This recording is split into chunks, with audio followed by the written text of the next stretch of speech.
3D printing, past, present, future. He's brought in an actual printer. He has a number of examples of it. And at this point, I'm going to just let you take over, Swami, and put that where you want. And there, that's great. Yep. All right. Hello, everybody. How's it going? It's been 11 years since I gave a presentation before the group. I don't know if any of you were there. I did a thing on 3D reconstruction from photos in an app called PhotoSynth. I can make that PowerPoint available if people are interested. We need to work out some technology, how I am going to share my PowerPoint presentation and this video and switching back and forth. So I guess I can come down, bear with me, and share a screen. Host disabled participant screen sharing. So can the host enable that, or how do we deal with that? Yeah, let me take care of it. For coming, this will be my presentation on 3D printing, past, present, and future. And as you can see here, we have the past on the left, the present in the center, and the future with a moon mission kind of thing there. Some may not realize that 3D printing actually goes back to the 1980s when the first patents were made. It became very popular with do-it-yourselfers more recently, maybe 10 years ago or so, when patents started to run out. So they were very expensive in the earliest days. And then now they've come down to the consumer level and basically democratized design and manufacture to the everyday person. In fact, you can get a 3D printer kit for under $200 and get started. And you can go all the way up to thousands and thousands, and industrial ones can go much higher, which we'll be taking a look at. So let us get on with it. Here are some neat time-lapse animations. Hopefully they're going to work. Yep. I'm going to start play for just a minute. And so we are looking at the famous Groot. And this is a special app that stops the printer at each layer and then takes a picture and then does another layer. So it does these beautiful time lapses. The actual thing takes longer, of course. But the basic process in any 3D printing technology is to make a layer and then another layer and build it on up. So there you have it, the Sierpinski tetrahedron fractal there. As a math teacher, among other things, I enjoy 3D printing for sharing math and making it tangible. We'll see some examples. I think when I conclude, I'll switch over to the camera rather than go back and forth. So we will keep continuing with the presentation proper here. Now we are looking at a range of 3D printing technologies at different scales. In fact, if you look in the upper left, I'm not sure if you can see my cursor, but in the upper left here, this is a little mini castle on the tip of a pencil for relative scale. This uses a 2-photon phenomenon, and in a droplet of resin, it exposes and hardens the resin selectively to get this very small thing. Here's 250 microns. So that's 1/4 of a millimeter in size, that bar right there. Then we can go to the other extreme on the upper right of our screen. This is a Chinese 3D printer for printing big structures, buildings. And this is over $2 million. This one in the bottom left is a very fancy technology that can make full color as well as translucency. This is an HP 3D printer, and we can see the structure. So for a medical student, they can see the anatomy and touch it and take it apart. In the front is a fun, I think they're a couple from Finland or something, but behind him is a 3D printer above his head. And he made this giant fidget spinner. And then lastly, at the bottom right, you can see a family portrait, but it's 3D printed. So they got 3D scanned. There are a number of ways to do it. This might have been in a cylindrical booth with many cameras, maybe 100 cameras all around, and simultaneously taking shots from all angles, capturing the 3D information and the color information. And then this gets 3D printed. You can see relative size to the cat there on the table. So that's a modern family portrait. So let's take a look at the past and work our way forward. Here is the first patented 3D printer apparatus, a stereolithography, which means solid writing in stone would be this. So stereo does not mean two. It actually means solid. If you go back to the Greek, I believe. So SLA is the first one. And this goes back to 1986, Chuck Hull with a polymer resin-based process. He worked at a company that was doing a similar thing in a different way and convinced the powers that be to give him a little lab. And he created a loop for photographers, LOUPE, not any connection to LOOP. And so the quotation I have here is Chuck to his wife. He called her down and she said, "This had better be good." And it turned out to be very good. And so this is the first. I believe there was a Japanese man who had a similar device, but he did not get it patented in time. So Chuck gets the priority bragging rights, if you will. Then another type of 3D printing technology, a couple years later in 1988 by Carl Deckard. This one is called Selective Laser Sintering, and it's powder-based. And you shoot a laser at it. It does not melt it. There is a melting process, but this one is below the melting point, and it molecularly bonds things together. We get the term cinder block. This is sinter is the same. So this is selective laser sintering. And you can see a process here on metal. And I have a 3D printed metal piece here that I can show by a different process. So 3D printing is not just one technology. It's many ways to do it and many materials with all their pros and cons, etc. Then in that same year, we get the one that most people are aware of because it's become affordable when the patent ran out and people got at it first. This is a plastic extrusion process, which is the kind I have here to show off today. The patented or trademarked name is Fused Deposition Modeling, FDM, or people will call it FFF. Fused Filament Fabrication is a more generic term. And this is a husband and wife team, actually, S. Scott Crump and his wife, Lisa Crump. And here is their patent, one of their schematics, figure diagrams.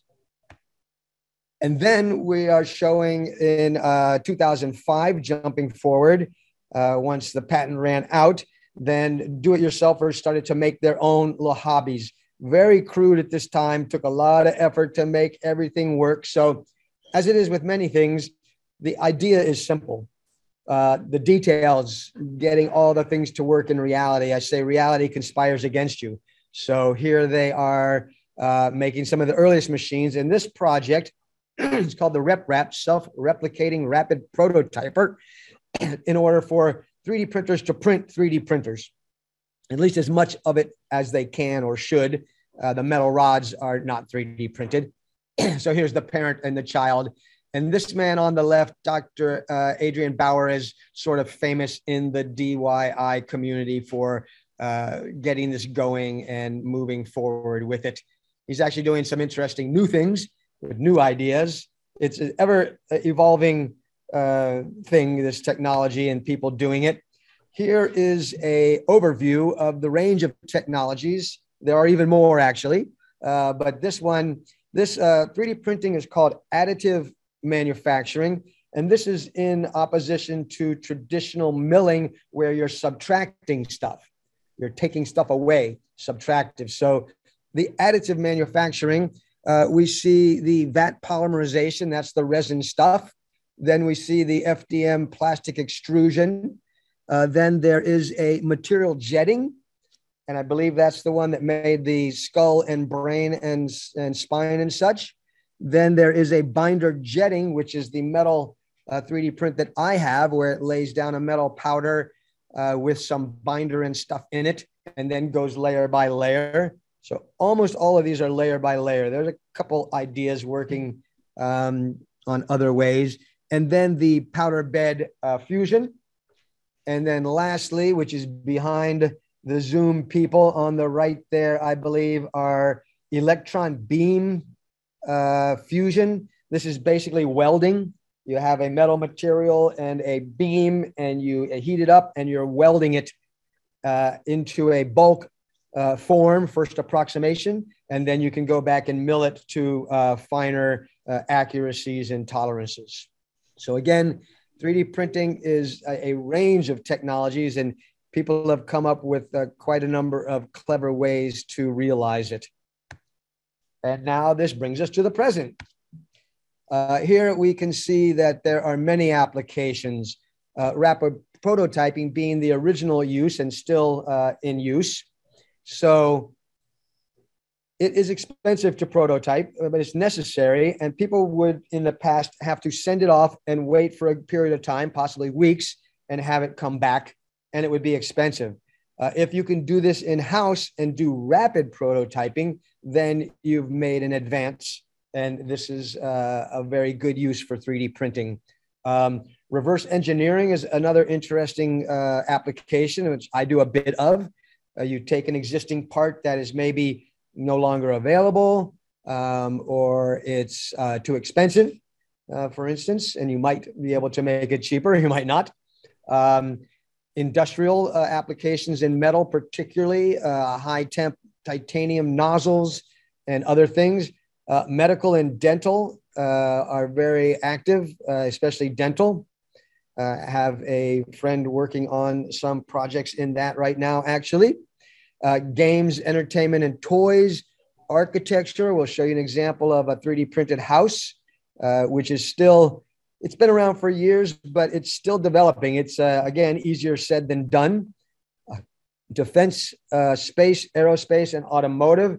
These are sort of high end. So these are the more expensive printers, and they have to meet more rigorous standards for certifications and such. So this is its own realm.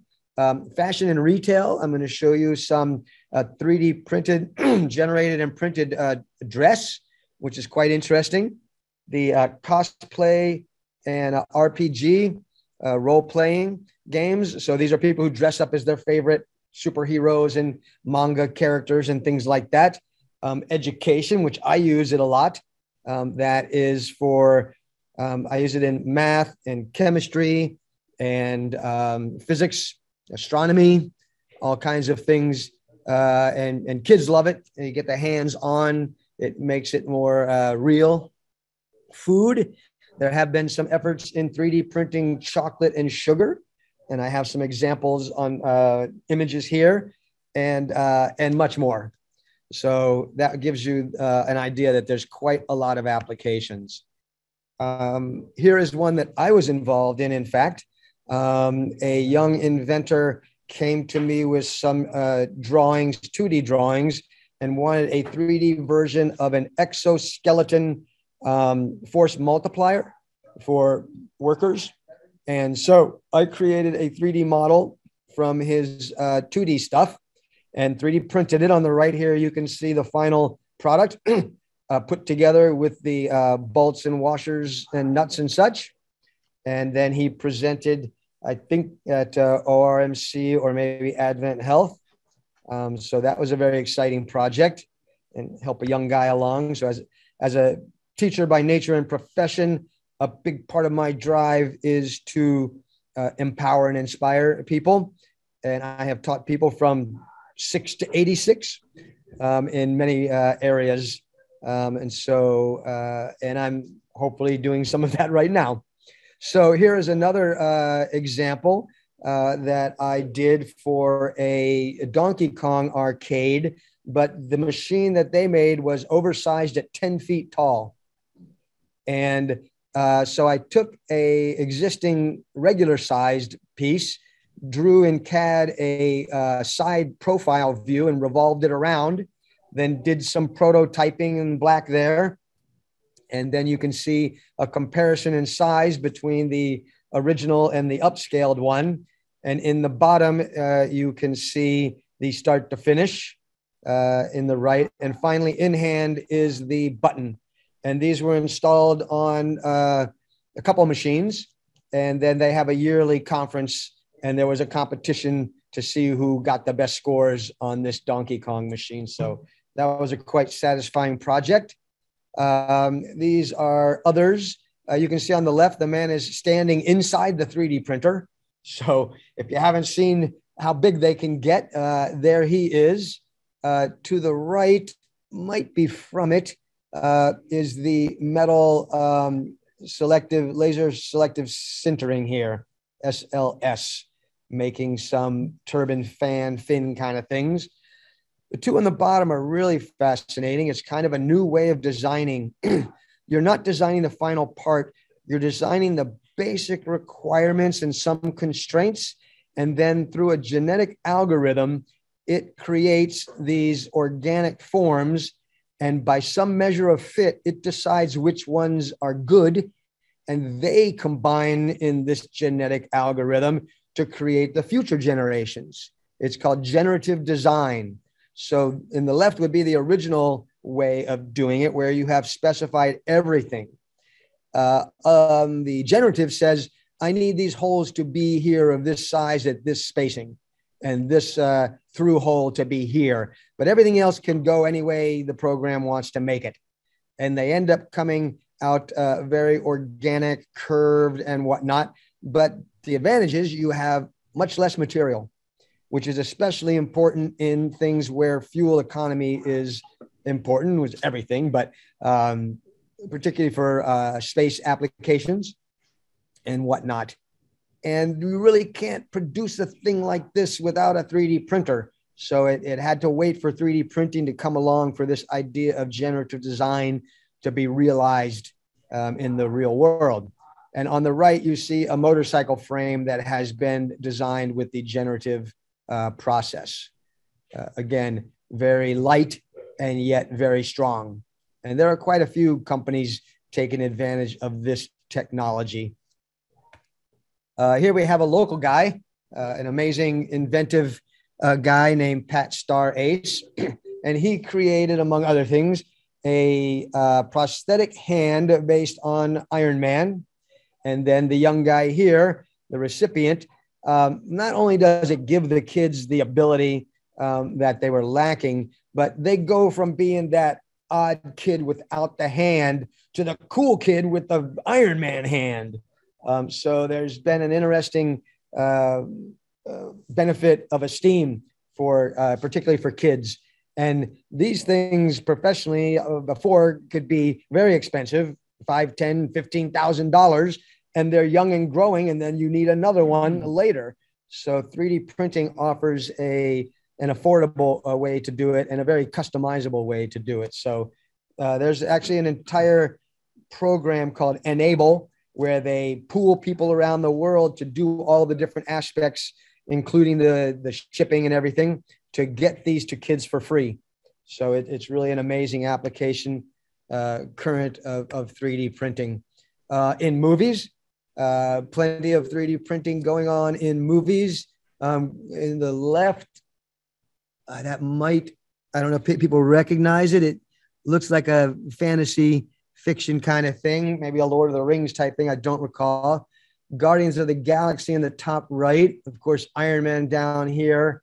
And on the left is some of the Iron Man pieces that they used. And then down on the bottom right would be Harry Potter. So a range of uses in film. Houses. Here is what I was talking about, a 3D printed house. So although some of these other structures, but the majority of it is 3D printed. And these are a project to make low-cost housing for people in Central America. So again, in addition to industry for profit, there are a number of people using 3D printing for altruistic purposes. Here's our buddy Jay Leno, famous for having an amazing collection of cars, all the way back from Stanley steamers in the early 1900s up to modern vehicles. And particularly with older vehicles, some parts are just not made anymore and maybe not even available. So he has a team that does the 3D printing for him. And here is an example of such a thing. Moving on. Here is the dress that I was talking about. This is a hinged dress. So this one is made of a bunch of little triangles of different sizes with hinges, and it is printed as one piece. And if we look at the here on the left shows the process to get there. So you take a 3D scan, then you make a general form of the dress shape, and then you tessellate it. And that is a tiling of the surface with triangles, fitting triangles onto the surface. Then you have the three-dimensional hinges and everything all in the 3D model, but it can't yet fit in the printer. So what they do is a physics simulation of draping, and it collapses under virtual gravity, if you will, into a smaller volume. Then this is done with the powder process. And in the end, you have a big chunk of powder, and inside it, you have to excavate out the dress. And then you have to blow it out and shake it out and do stuff to get every little piece of powder that wasn't hardened in the process. And then finally, you get this amazing dress. So there are a range of uses for 3D printing in fashion where they do very haute couture, high fashion type things. Here's a cosplay, Bindi. She's very famous for her amazing work. On the right, you see the reference image. And here she is. And she taught herself all the 3D printing. She has a print farm, 5 or more of them. I don't know how many now. And she does all the 3D printing, all the airbrush painting, all the electronics, all the everything. Just amazing. And there are a lot of people doing amazing work like this. Here's one I did for a tutor student in chemistry. And again, here's an opportunity to make things a little more real. These are electron clouds, the orbitals. These are solutions to the Schrödinger equation, which are probabilities of where the electron might be found. Since at the quantum level, you are only dealing in probabilities. You don't know exactly where it is and what direction. You have a problem with that. And so on the right here, you can see the 3D printed forms of the clouds. Some of you may remember your S orbitals, SPD, F, and stuff like that. And then on the left is the 3D printer. This is a special one called a delta, the triangle shape here from the Greek delta letter. It is from the pick and place automation industry. And so it can move very quickly. The drive unit is off to the side here. And so the head is very light and nimble, so low inertia. And if you go online and watch the pickers, they can move almost in a blur. In fact, this can move faster than other things have to go at the rate they have to go at. So here is this type of 3D printer.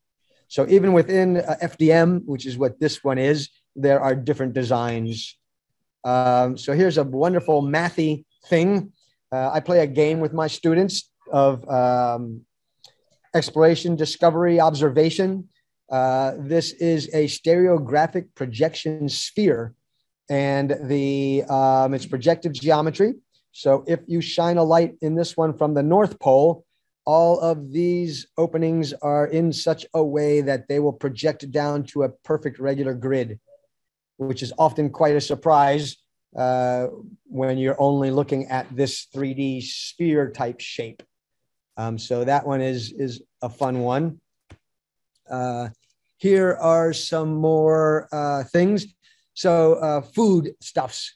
Here we have classic Star Trek and the replicator. But in reality, this one in the upper right is not a reality. That's kind of a what if.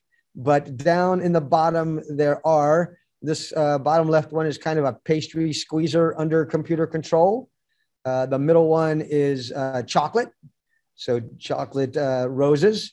And then in the bottom right, we have sugar, where they just lay down a thin layer of sugar and then a little bit of water, and then another layer of sugar to get them to build up. And they can introduce edible dyes while they go to get the colors. All right, we're moving on.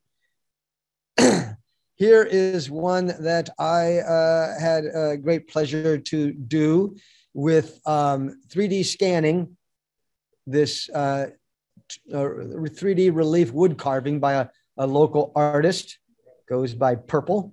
And this is a young entrepreneur, a great guy, and he is using his 3D scanner in the bottom left here. And then you get a 3D model of it made up of a bunch of triangles connected. And in the top center is where you prepare it for 3D printing. And then in the bottom right, and I have this example here with me today, is a 3D printed version. I also made CNC wood reproductions. So you can make them in different scales out of different materials based on the original design. The original piece took him weeks, sometimes even a month or more to produce one of those.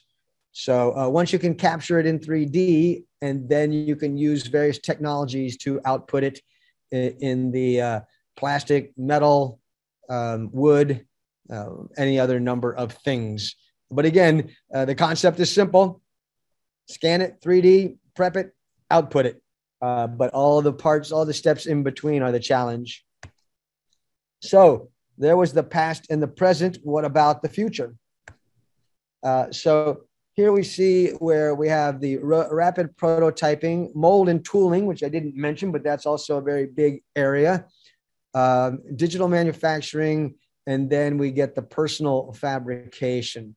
So 3D printing is unusual in that traditional manufacturing, the more you make, the less it costs per unit. You don't get that advantage in 3D printing, but you do get the advantage that the complexity comes for free. The problem is, in traditional, you have a very expensive mold, typically, if you're doing injection molding, for instance.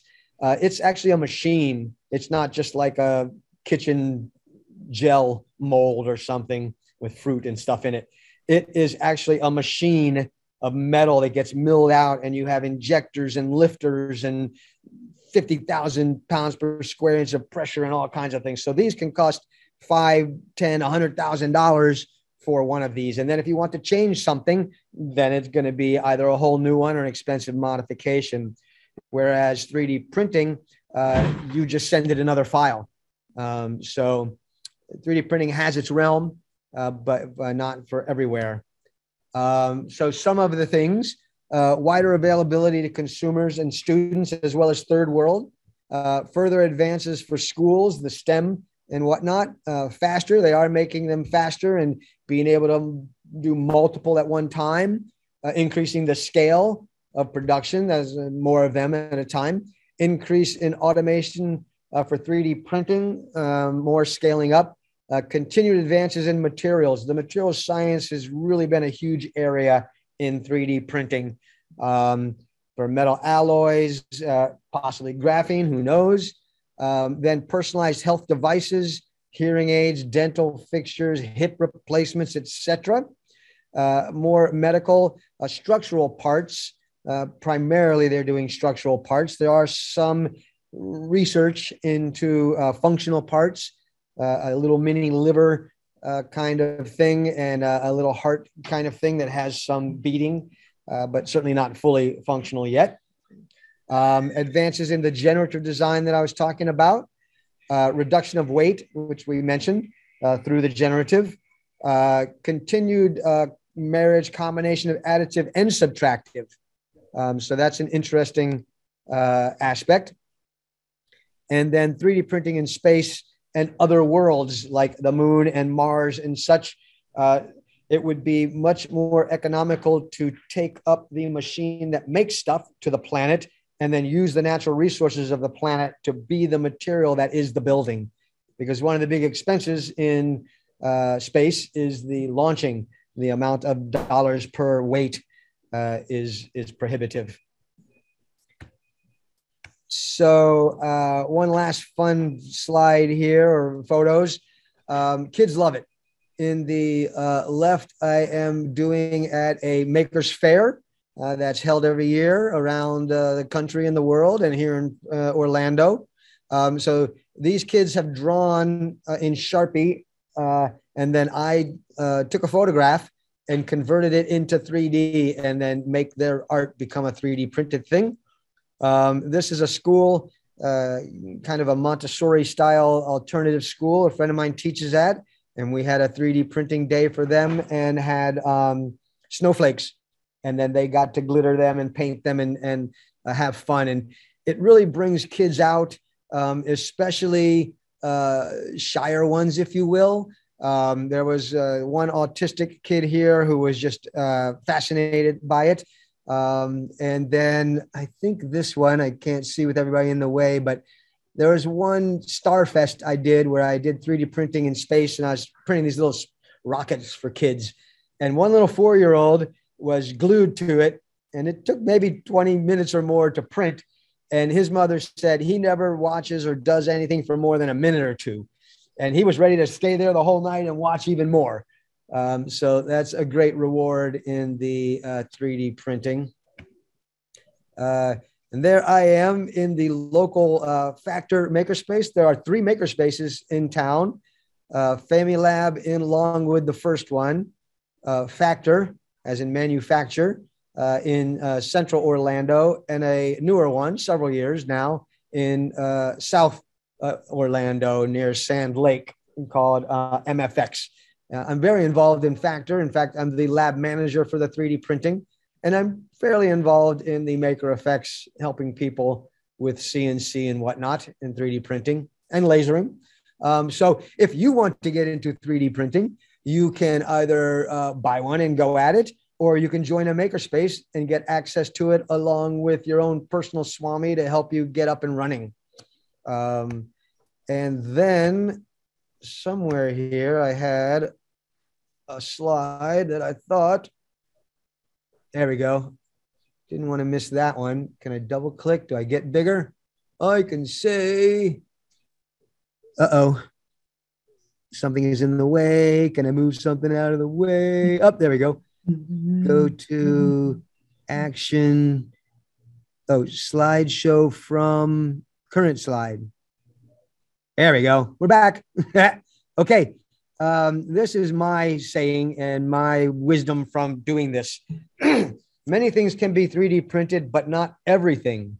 And everything that can shouldn't. So there are certain technologies that are more appropriate depending on what you're doing. And so this is a very important outgrowth from my experience in 3D printing. So with that, I think I will do some video cam action to show you some actual examples in the 3D printer. And then those present can get some more hands-on maybe. So let us go ahead and stop the share. And now, thumbs up if you can see me. Can you see me? Yes, no? Cool. Thanks, Huey. All right. So I'm going to lift this guy off, and we're going to take a look at some of the things. I'm not sure how well we're going to see. I'm going to try and come back, give you the overview. In the back is one of my many 3D printers. And on the top is the spool with the plastic in a filament thread. And it gets fed through a nozzle, heated up, and extruded through as a thin little stream. And then it moves around and lays it down on the table and goes up layer by layer. Some of the things we have are, let's see if this is going to work at all. This is a 3D printed thrust bearing with planetary gears all in place. In fact, you cannot manufacture this unless you had it in pieces and assembled it cleverly. Each layer is interlocking, but as it goes up, it twists around. So in the end, you come up with the final assembled piece, which is interesting. The metal one that I had made reference to, see if we can do this a little better. There we go. The metal one here is another three-dimensional fractal. Whose name is some kind of cube. I forget who's named after now, but it has these square holes in holes in holes at different scales, which is part of the fractal. And it was, again, binder jetted with one layer of metal powder and then a binder, and then layer by layer up and up and up again. So you could not mill a thing like this. And then another one here, this is the original technology we talked about from resin, the SLA, Selective Laser Apparatus. And this one allows for finer details than the plastic. The nozzle can only get so small and effectively make things. This can be either done with laser light, UV laser light, or a UV projection of light going through a masking to give selective hardening. And you can get down to 20 micron layer heights. A human hair is 10 to 100. And you can maybe get down to 30 micron in the XY. So we're talking very small. And then the other technology that we talked about is this selective laser sintering powder based one here. And so this is, again, our, get him back together in the right way. How does he go? There he goes. So they are the same geometric fractal shape. But this one is interesting because different technology. And if we open it up, we see hiding inside this fascinating shape of the Jewish star, if you will. So another fun, fascinating one, especially for young students to excite them about mathematics and all of these other things. Because mathematics is a very thing you can explore and discover, and it's got human history, and they teach it so dryly sometimes, just the procedures. I'll try and go through a few quickly, not all of them.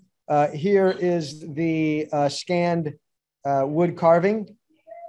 There we get a little better contrast at that angle there. Here is our famous guy, Fibonacci. If you guys know Fibonacci, this is a Fibonacci nautilus with the actual number. It doesn't match in nature, actually. What is one more that will be cool? Oh, yeah, can't forget this one. I asked people, got my way back out in my hand. You can see the scale of this thing. And I say, what is this? And then I tell them it's a 6 trillion mile long gas cloud in outer space. So in the 1800s, a cloud erupted, or a star erupted, and sent out a cloud of hydrogen and whatnot, and expanded throughout space. And the NASA has observed it and 3D scanned it in space and made it available for people to print. And the different geometries and features tell different aspects of the cataclysmic cosmic event. So I'll put that one back down. I'll put this guy back up here. See if you can see me now. And there it is, 3D printing, past, present, and future. Thank you very much. And I am certainly happy to take questions if I can hear you. I do have a question if you can hear me. Okay, can I hear you? Try again. I do have a question if you can hear me. Nope, I don't hear you. Okay. Are you hearing him? No. Maybe you have to unmute your mic in the bottom left. It is unmuted and I am speaking. So I'm not sure whether your speakers are picking me up. Thank you. I didn't hit you that. Got me now? Yes, that was on my end. Sorry, it had automatically muted me. All right, go for it. I'm ready. Okay, so I saw a business card with an email address and a telephone. Do you take commercial projects from individuals? Indeed. Yep. So if I'm working on my Corvette and it's in 1984 and I just can't get the part and it seems like it's something that could be 3D printed, I could contact you and we could attempt to negotiate a price and you could make something for me. Indeed. So it would be a initial kind of consultation to find out all the details and what's possible. And I have an interesting short anecdote. A guy came into the 3D lab, inventor, and he said, I have this little part for my joystick I'm inventing. Can you 3D print this thing for me? But 20 minutes later, he's walking out and going, yeah, acrylic on the laser machine. That's a much better idea, right? So there's this whole forest and all these trees, and many people start down on a tree in the bark, and you have to pull back and see what's going to work. So I may be able to directly do something for you, or I may be able to send you in the right direction. One thing I will caution, 3D printing, reverse engineering is generally skill intensive, experience intensive, and you don't get the economy of scale. So you might get the thing, but it might not be cheaper than the mass produced one. Well, it would be a situation because the car is so old, many things are just not being made anymore. There might be an old one of the parts that's broken, but you could scan it and see what the whole unit would be. Another example, although I found a solution, is I have custom rims on my car, and the custom rims have a plastic chromed centerpiece covering all the bolt holes. And I was out driving around with my son about 6 months ago, and we stopped, and he said, hey, Dad, you lost your centerpiece. It's gone. And I said, uh-oh. And I went online and couldn't find them. Yeah. So I said, oh, well, this would be an ideal thing to 3D print. And at the time, I didn't know where I could find somebody that would do that. There you go. But in Especially the interim, somebody is actually doing that and selling them on eBay. So, Yep. All right. Well, I am certainly happy. Did you get the information, or do I need to get with you somehow after? No, I'm okay now, and I screen captured your little business card, so I can get in touch with you when something comes up. Excellent. All right. Thank well, you. I'm excited to hear from you and see how I can help you, Mike. All right. Cool. Anybody else? Hey, Swami, this is Steve Hall. Good to see you again. Hey, stranger. Yeah, man. I was wondering what you were doing since you're not traveling the world and couch surfing. So now I know what you've been doing. So that's great. Yeah, I get, as you know, absorbed in a thing, and then I go at it. Indeed. Are you working at all with UCF? I noticed the Iron Man thing and the prosthetic limb was something they kind of hit the media with. I have not done anything directly with them. The Enable project I talked about, UCF has been involved in. They do have a 3D printing medical research department or wing. And a friend of mine has been working there. I'm not sure if he is. Jim Inziello. I've known him for several decades now. Yeah. And he was their 3D printing guru, doing some of the things like the brain skull thing that I was showing. He was doing those for arms with wounds and things like that. Yeah. So tangentially, I've been aware of what they're doing. Yeah. Yeah, I think they had a prosthetic limb, which they made famous for about $300 for this very happy child who was the recipient. The other quick question is, I understand they sent a 3D printer up to the space station. I don't know which kind it was, but I know there, of course, is probably. Yeah, so, that is an interesting one. And it's been a couple of years I remember hearing about this. Yeah. And space is a different arrangement, and there's different, it's microgravity. Of course, there's not any zero gravity, but when you have phenomena that require gravity, and then you're trying to do it in a microgravity space, you need to figure out how to do that. So I would have to go and research further to see what they found out. But that is this thing. People want things cheap, fast, and quality, right? And they say the classic is pick two. Right? So, and like I said, reality conspires against you, and what is intuitively simple in one's mind can be very difficult in reality.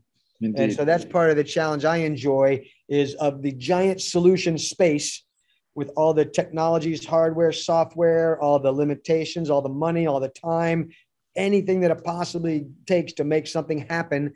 There's a giant solution space. And the challenge is to find the combination of things that satisfies for that particular project.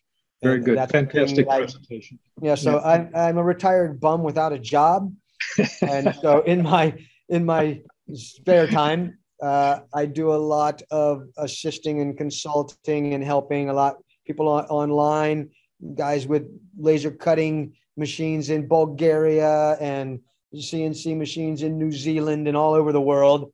And many of them, like some people here thinking in 3D printing, they get excited. They have an idea. They need a solution. They buy into it. And then all of a sudden they realize there's so much more to it, and they're over their head. And fortunately, I have many years of experience and some ability, and I query them a lot, figure out what's going on, and then get them up and running. And then they end up being able to do what they and one guy, since he's a kid, he's always been an inventor. But he ended up becoming a graphic designer, and he never got into the engineering side of it. And I've recently worked with him in video chats and online emails and stuff. And he designed, modeled, 3D printed his first thing all in his room there. And it's a business. He's trying to make a go at it. He makes lightsaber things for Star Wars cosplay type stuff. And he said, I don't know how I could ever thank you enough to take me from that I knew I always wanted and could do, but never had the access, never had the understanding. And when I bought into it, I still couldn't get there. I needed somebody to show me. And so as a teacher, that's one of the greatest reward, is to see somebody else have that success and empower them beyond. And if I do my job well enough, they don't need me anymore. And then I go on to help the next person. Yeah. So it's a wonderful thing. But thanks for all the questions, and great to see you again. And now with COVID leveling off, hopefully I'll get to shake your hand and talk philosophy and stuff again. There's a question from Bill James. All right, Bill James, lay it on me. Oh, just a simple question. Thank you. That was probably the most in-depth presentation I've seen on 3D printing. Well, I've been accused of that. It was absolutely fascinating. Great. But I have two questions actually. For someone like myself that just wanted to kind of play, what's the is there a 3D printer that's under $500 that would be worthwhile purchasing? Yes, certainly at the 500. If you can take a picture of me. Yes, sorry. At the $500 level, you can definitely get a very nice printer. The less expensive ones, I'm doing a little promo shot here. The less expensive ones are kits. So if you have any interest and ability in assembling it, building it yourself, you can save some money. One of the other advantages besides saving money is getting the experience if you enjoy that kind of thing. Also, then you'll know all of how it goes together. So when it has to get fixed, you don't have to go to a mechanic because you've already been down in the guts of it.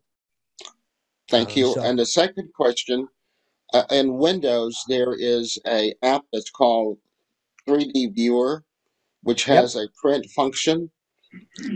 Will a printer, a 3D printer attached to that, or do you have to have additional software? So the 3D Viewer is like it says, a viewer. And so it is going to just show you and let you orbit around the thing. So in the 3D printing, so we didn't so much go into the process of 3D printing from start to finish, but in a nutshell, you get a 3D representation of your object, right? Whether you scan it in or whether you go into a CAD program or however you get it off the internet, you have the 3D representation. Then you have to take that into a program to prepare it for the 3D printing. It's called a slicer, and it makes the layers. It slices that model up into the layers. And then it outputs a program that can control the motion of the machine, sometimes called the G code or the motion control code. And then you can output it. So you don't send to the printer from that viewer that you're talking about. You do it from another program. And if you dive into it, we get together and I'll help you through the process and how it works. And of course, there's YouTubes and articles online and all kinds of stuff to teach yourself as you go.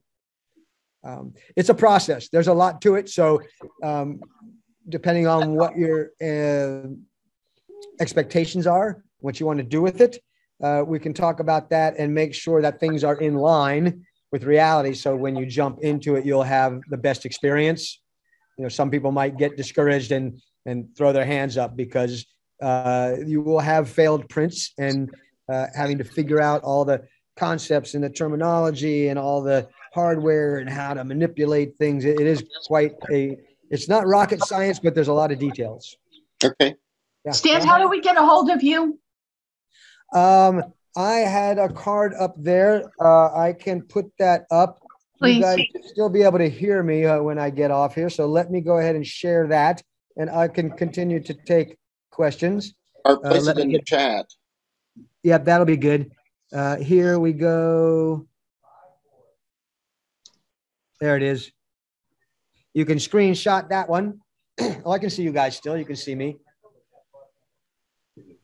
Okay, it has a phone image. Yeah, I just can't move the camera.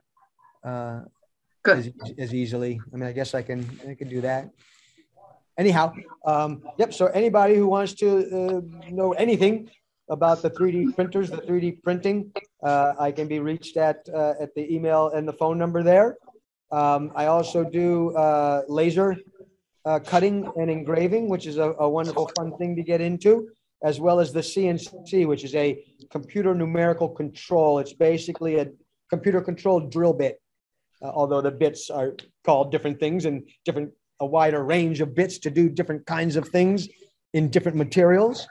But I will note that they are all similar in the process, in the workflow. You get a digital representation of the thing.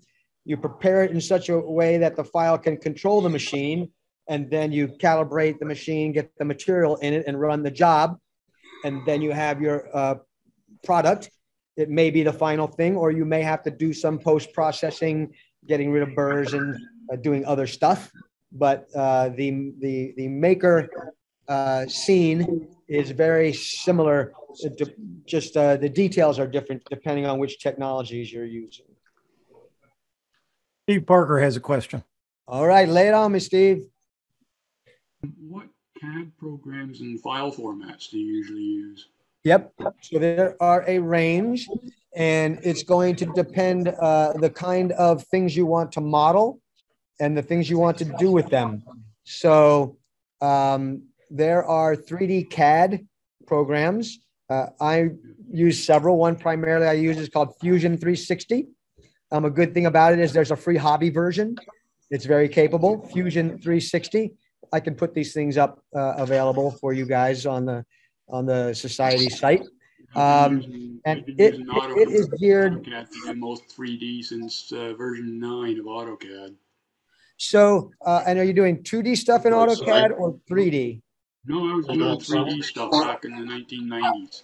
Okay, so some of that experience will help you, and some of it will hinder you, because the mindset, the workflow, the tool set is going to be different in the 3D CAD applications. So understanding 3D space, getting around in it and interface on a computer and stuff, those things apply.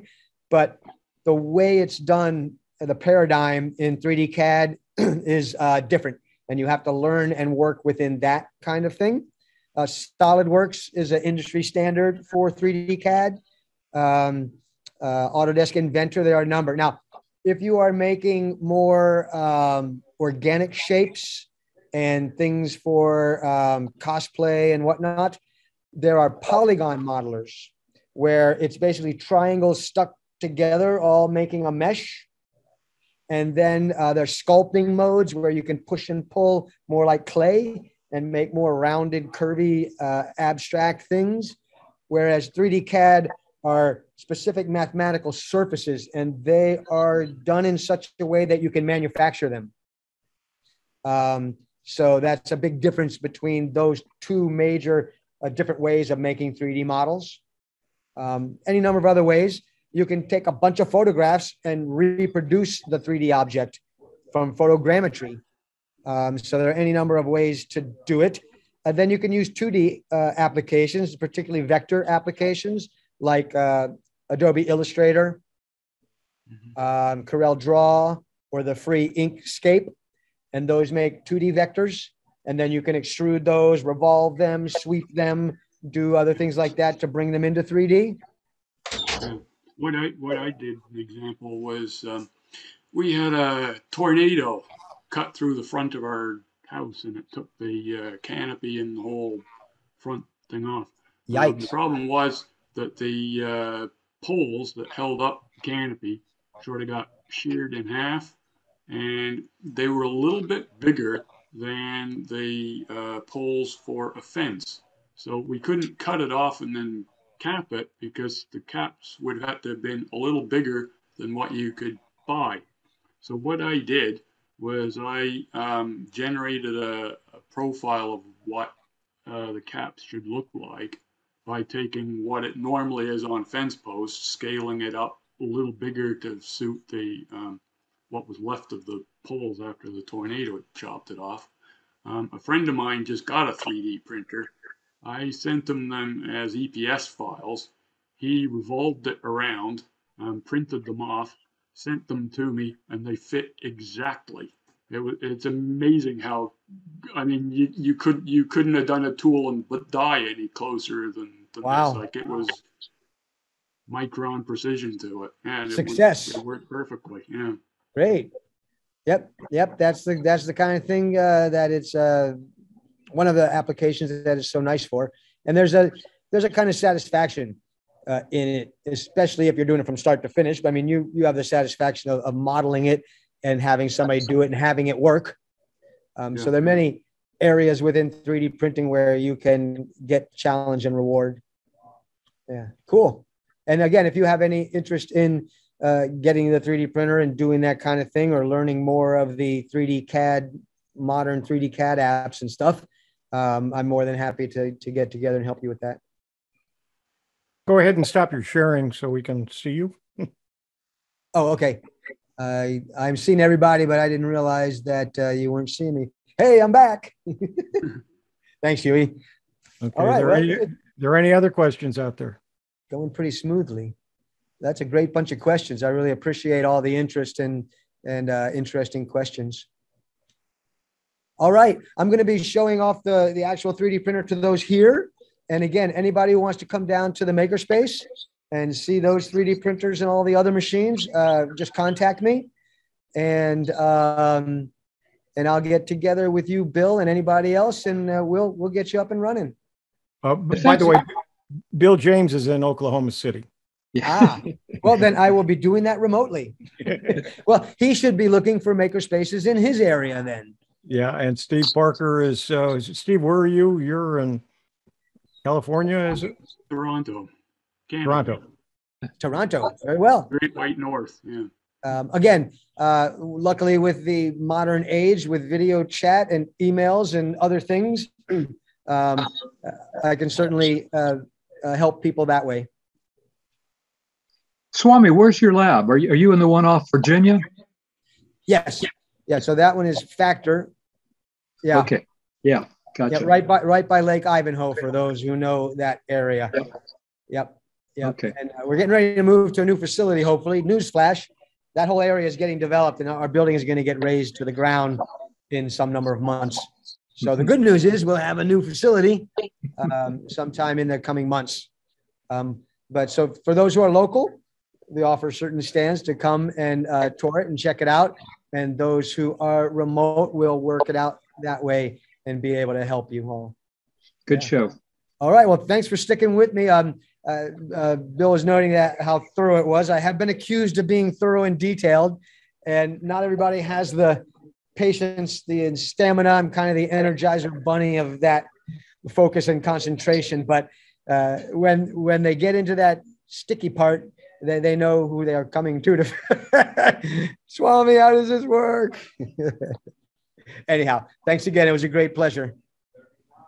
It worked well, and we had people from all over the country and Canada watching, and we are recording it, and it'll be posted on our YouTube channel. Excellent. Stan, I'll make the PowerPoint available. Okay, that would be great. Now, and I'll attach it to the page on the CFCS website, so anyone can download it, even if they're not part of the Google group. So yeah, it's good. My efforts will be multiplied. I'm happy to have it go out as far as it can go. Yep. There are representatives from several user groups from around the country, so you may be hearing from some of them that maybe we can put together just one recording and then make it available for any of the groups. Excellent. If you'd be willing to do that. I am a victim of my own success, so it comes pouring in. I asked for it. Again, right, thank you very much. Thank you. Stan, you want to close it out? Yes, I would. If I can just sit there, please, Swami. Yeah. We're going to switch spots here. Couple of quick announcements. And I want to thank you. That really was very thorough and entertaining and interesting. Sorry for all the challenges and problems. Hey, that's life. That's what you do. That the Facebook portal, quite an adventure. But okay, for those of you that are local, the seniors now that we talked about, I learned more about what happened with that.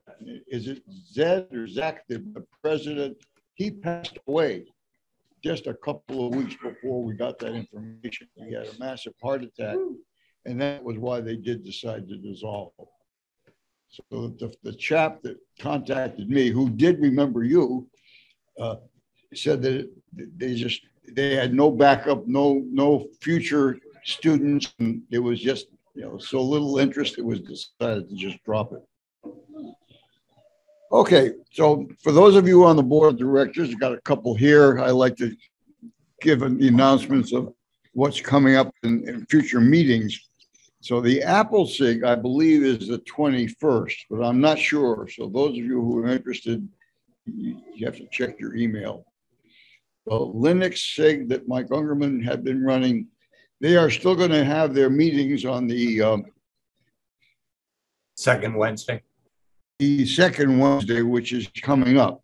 And no, it's that's combined with the Brookdale Linux users group now. Okay. The board of directors is the 17th, which is this Thursday. And the tech SIG is next Tuesday, the 22nd. Okay. And by the way, you happen to know a chap named Gary Ensminger? Does not ring a bell. Because he's been doing a great deal of the 3D printing. He joins us at one of our other SIGs, the tech SIG, we call it. Put us in touch. He did a business. He built all the Stilts for Disney. And cool. he has patents on it. They tried to build it themselves, and he got them because he's got patents on it. And they do things nobody else does. They're unreal. He's probably got 8 or 10. And I mean, he's got a shop downtown. Super stilts. Yeah. All right, put me in touch. absolutely will. All right. I'm sure you'd enjoy each other. Excellent. Wizards. Cool. Okay, I think that unless anyone else has some other announcements, and we will have to decide what to do with in-person meetings, because this was disappointing. I think we got on the phone and called some people. I'm surprised Ken Larrabee wasn't here. You'd have really been interested in this. I'm sure he would have, and I just want. You need to kind of call him. Yeah. Dan, I'm going to end the recording, and then I've got something I want to say. Okay, that's fine. Let's wrap it up and.